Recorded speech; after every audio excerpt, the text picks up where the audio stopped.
and welcome to the hot seat. I'm joined by Congressman Steve Scalise, who is also the majority whip. We have a lot to get to tonight, so let's just get right to it. Congressman, first off, let's discuss the 2016 U.S. House agenda. A priority this year, a lot of bills are on national security. Absolutely. I mean, you look at what's going on in the world. You've got not only is Putin running roughshod through the old Soviet Union, trying to go into Ukraine, some of the other Eastern European countries. You've got ISIS on the move, expanding their foothold not only in the Middle East, but actually coming into the United States. They just attacked San Bernardino. You look at Iran on a pathway to a nuclear weapon that the president actually agreed to.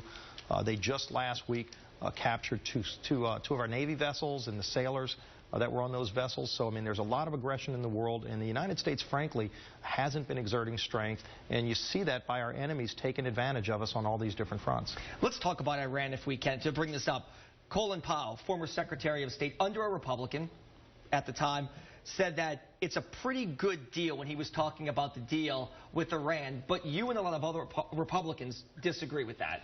Absolutely. If you look at the tenets of this deal that the president agreed to, it allows Iran to continue moving forward with some of the nuclear capabilities that they have, the centrifuges that enrich uranium.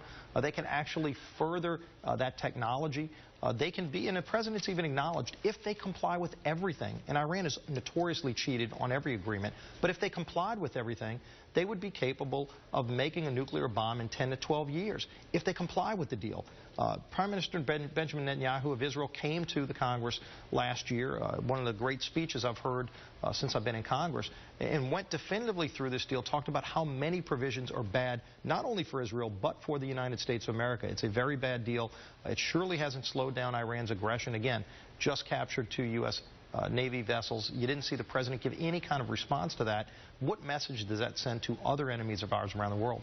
And you're well aware of this. This was a quote from Meet the Press. Somebody explained this, saying that with or without this deal, Iran was on the superhighway to create a nuclear weapon anyway. At least this puts regulations, independent inspectors, things in place, checks and balances. The problem is you allow Iran to join the rest of the world. I mean, they almost get sanctioned for what they were doing. The sanctions we put in place, and Congress passed very strong bipartisan sanctions, overwhelming Republican and Democrat votes to cripple their economy. We literally had Iran on their knees.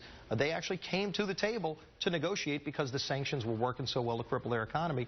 And the president, instead of using that to say dismantle your nuclear weapons program, instead gave them the pathway to a nuclear bomb. It was a very bad deal for many reasons. But look, the next president is going to have to be confronted with a nuclear Iran.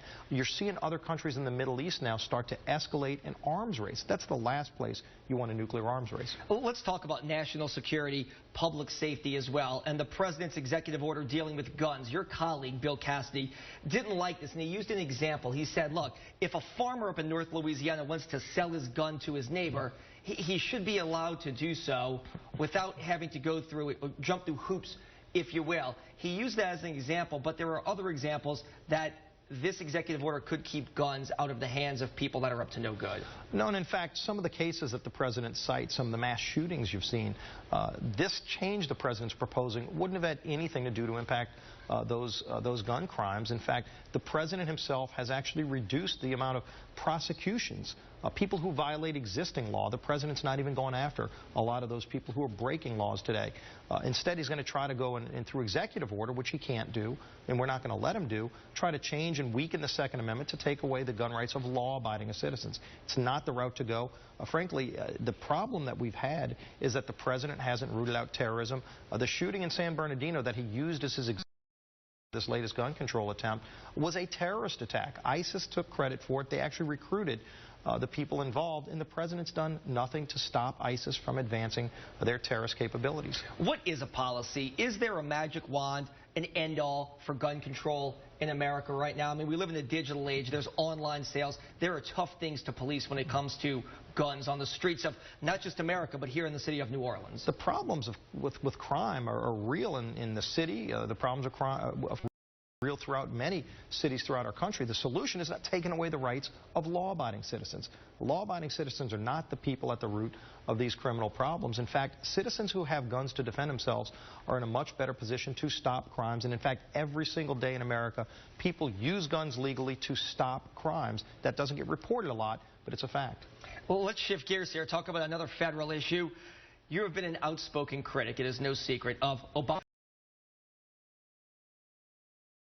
H.R. 2762 goes to the president's desk. Very unlikely that he's going to sign it, but you feel it gives teeth into repealing or stripping away parts of Obamacare. Exactly. We were able to use what's called the budget reconciliation process. It's a once-a-year opportunity you have if you pass a budget between the House and Senate, which we did last year, to actually move a bill through the United States Senate with 51 votes instead of 60. That's been the problem all of 2015. We moved a lot